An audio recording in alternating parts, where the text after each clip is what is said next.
Hello दोस्तों, आज हम पढ़ेंगे संविधान और उसके भाग और उसके विषय के बारे में देखेंगे। भाग 1 में संघ और उसका राज्य क्षेत्र के बारे में बताया गया है। भाग 2 में नागरिकता की बात कही गई है। भाग 3 में मौलिक अधिकार फंडामेंटल राइट्स की बात कही गई है। भाग 4 में राज्य की नीति के निर्देशक तत्व की बात कही गई है। भाग 4 क में मौलिक कर्तव्य की बात कही गई है, फंडामेंटल ड्यूटीज की। भाग 5 में हम देखेंगे संघ सरकार की बात कही गई है, यूनियन गवर्नमेंट की, जिसमें कुछ अध्याय हैं देखेंगे। अध्याय 1 में कहा गया है कार्यपालिका की बात कही गई है। अध्याय 2 में संसद की बात कही गई है और अध्याय 3 में राष्ट्रपति की विधायी शक्तियों के बारे में बताया गया है। भाग 4 में संघ की न्यायपालिका की बात कही गई है। भाग 5 में भारत का नियंत्रक एवं महालेखा परीक्षक की बात कही गई है।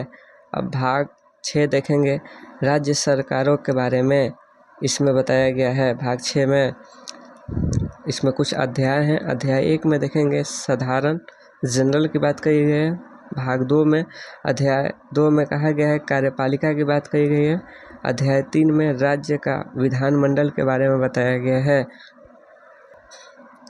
अध्याय 4 में राज्यपाल की विधायी शक्तियों के बारे में बताया गया है। अध्याय 5 में राज्यों के उच्च न्यायालय के बारे में बताया गया है। अध्याय 6 में अधीनस्थ न्यायालय के बारे में बताया गया है। भाग 7 देखेंगे राज्यों से संबंधित पहली अनुसूची का खंड ख, जिसे अब निरस्त कर दिया गया है। भाग 7 को खत्म कर दिया गया है।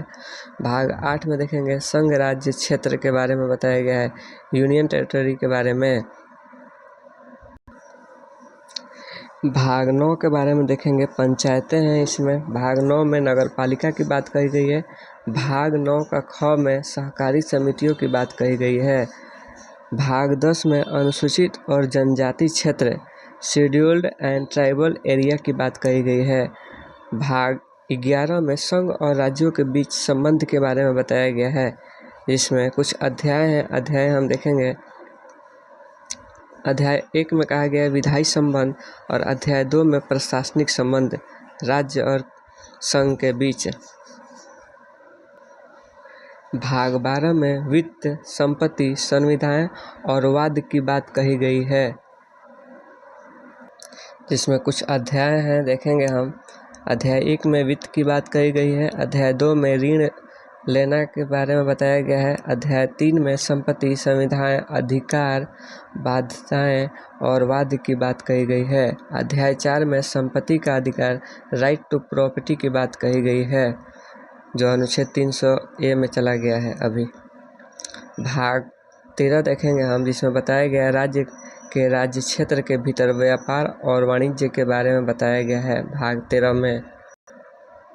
भाग 14 देखेंगे संघ और राज्यों के बीच अधीन सेवाएं। संघ और राज्यों के अधीन सेवाएं के बारे में देखेंगे, जिसमें 2 अध्याय हैं। अध्याय 1 में सेवाएं हैं। अध्याय 2 में लोक सेवा आयोग की बात कही गई है। भाग 14 क के बारे में देखेंगे, जिसमें अधिकरण की बात कही गई है, ट्रिब्यूनल की। भाग 15 में निर्वाचन इलेक्शन है। भाग 16 में कुछ वर्गों से संबंधित विशेष प्रावधान की बात कही गई है।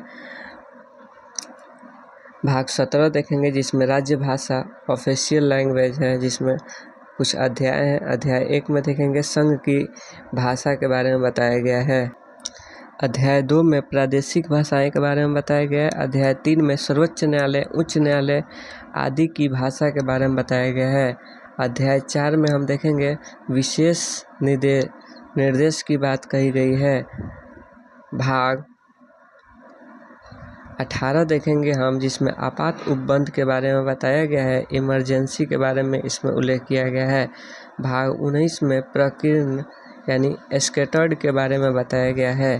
भाग 20 में संविधान का संशोधन, अमेंडमेंट ऑफ द कॉन्स्टिट्यूशन के बारे में बताया गया है। भाग 21 देखेंगे, जिसमें अस्थायी, संक्रमणशील और विशेष प्रावधान की बात कही गई है।